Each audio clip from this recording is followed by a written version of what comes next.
ilmu laduni bela diri. Karomah Sunan Kalijaga akhir-akhir ini banyak sekali di medsos yang mengaku dirinya inilah ilmu laduni bela diri yang asli, tidak lagi di dunia seperti itu. Banyak sekali yang mengatakan seperti ilmu laduni Karomah Sunan Kalijaga yang satu-satunya yang asli hanya ini. Banyak yang seperti itu. Perlu diketahui bahwa yang pernah menjadi tester pertama munculnya ilmu laduni adalah Saudara Enjang yang sekarang di Garut, sekarang usianya kurang lebih 56 tahun. Sekali lagi, tester ilmu laduni bela diri Karomah Sunan Kalijaga yang pertama adalah Enjang. Kemudian yang kedua adalah adik kandungnya yaitu Asep. Asep dari kecil itu sudah menjadi tester. Yang pertama adalah kakak kandungnya yaitu Enjang. Ya. Kalau tester itu seperti ini, seperti kaku seperti ini, dia tidak akan pernah bisa berubah. Kebanyakan orang ketika menjadi tester, kakunya seperti ini, kakinya dirapatkan, artinya begini. Orang yang tidak bisa jadi tester pun itu akan kuat diangkat pun karena lurus kekuatan tulang dan otot. Namun ketika dia kakinya udah bengkok, diangkat, kekuatan manusia itu ada batasnya, tapi kekuasaan Allah tidak ada batasnya. Ya, inilah ilmu kekuasaan Allah. Ini adalah tester kedua setelah kakak kandungnya itu Enjang, berdirinya ilmu laduni bela diri Karomah Sunan Kalijaga. Nah, kalau tangan seperti ini nih, bengkok seperti ini saja, tidak akan pernah berubah. Diangkat pun akan tidak pernah berubah. Nah, itulah tester. Nah, saudara-saudara yang akan berguru kepada siapapun itu orangnya yang merasa bisa mengijajah ilmu laduni bela diri, dicek, harus jeli, harus paham, cek keaslian ilmunya, keaslian testernya. Apabila tester itu berubah, langsung jatuh, itu pasti dibuat kuat. Hati-hati. Dosa itu tidak terasa, tapi azab yang pedih. Ya. Nah, seperti ini. Ya. Saudara-saudara yang berguru di luar, cek aja testernya, angkat aja berapa menit, pasti jatuh. Karena kekuatan manusia sekali lagi ada batasnya, kekuasaan Allah tidak ada batasnya.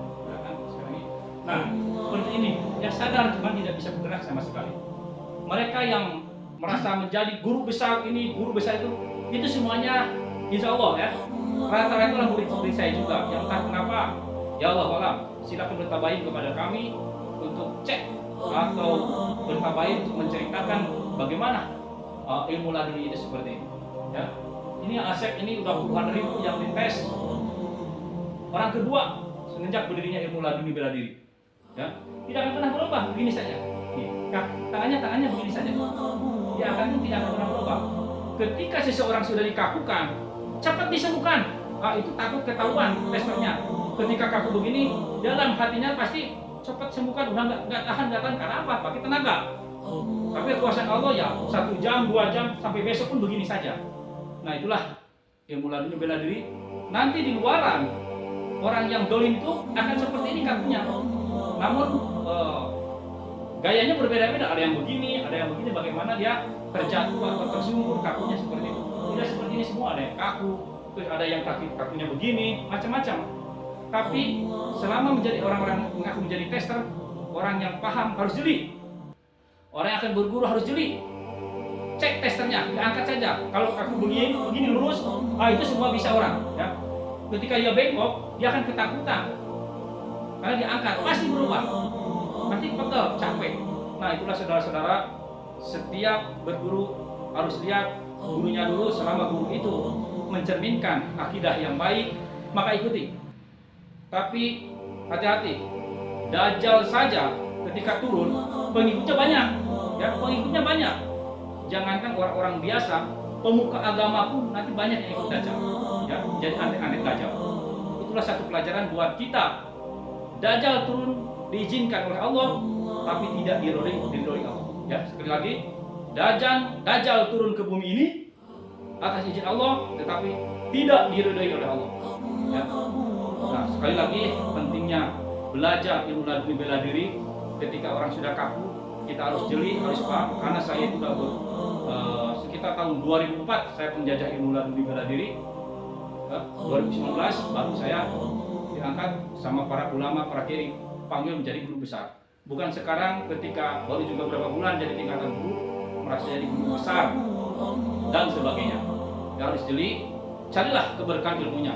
Selama guru itu mengajar kebaikan, hormat terhadap guru-guru yang lama. Kalau seorang guru yang tidak menghormati, tidak ada adab, atau tidak mewakili seorang guru yang pertama, orang-orang yang bertauhid akan mengerti harus bagaimana. Kita cari keberkahan ilmunya, bukan saja kesaktiannya, ilmunya ada, tapi kalau tidak berkah, buat apa? Sama dengan istijraj, ya. Sama dengan istijraj itu musibah yang tertunda. Kasihan orang-orang yang lain. Mungkin ada sekali lagi. Sebelah aja, sebelah. Gini aja.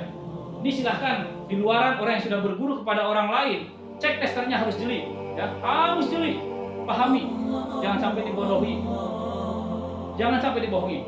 Kita asli tester seperti inilah, tester kedua setelah kakak kandungnya menjadi tester pertama yang berat. Demikian.